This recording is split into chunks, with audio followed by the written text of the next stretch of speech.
And surrender usually feels like defeat. It usually means that you've lost. So how, in any way, shape, or form, could surrender relate to Jesus' victory? Surrender when you're playing games. I think of Nerf wars when I was younger with my brother. I'd shoot him once with a dart, and he'd come charging at me, and I'd be like, no, stop. And that usually meant the game was over and that I lost.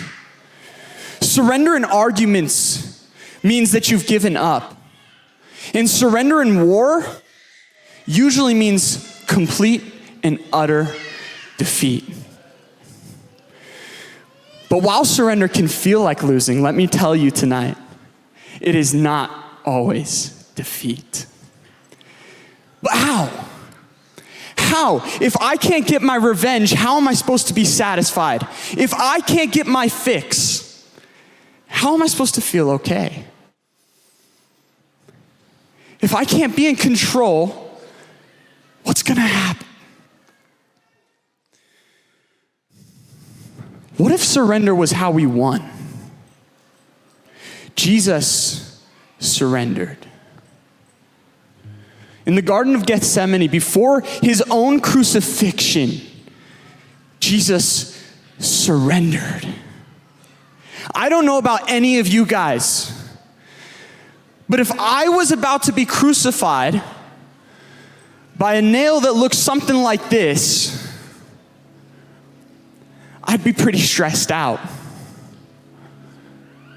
How could anybody surrender when they're about to give up their life, when people are coming to take it from them? How could Jesus do it? In Matthew chapter 26, verse 39, we see Jesus' heart as he's wrestling with what's about to happen to him. It says, going a little further, he fell with his face to the ground. Do you guys know what that looks like? I know some of you feel it, to be so completely defeated. It feels like you've already surrendered. Man, what comes next? More defeat? Jesus goes on to pray to his Father. He says, my Father, if it is possible, may this cup be taken from me. And I imagine there was a pause. I imagine that he said that waiting. But then Jesus, in all his holy glory, said,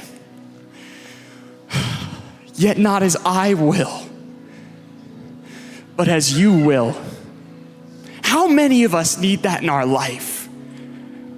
Yet not as I will, God, but as you will.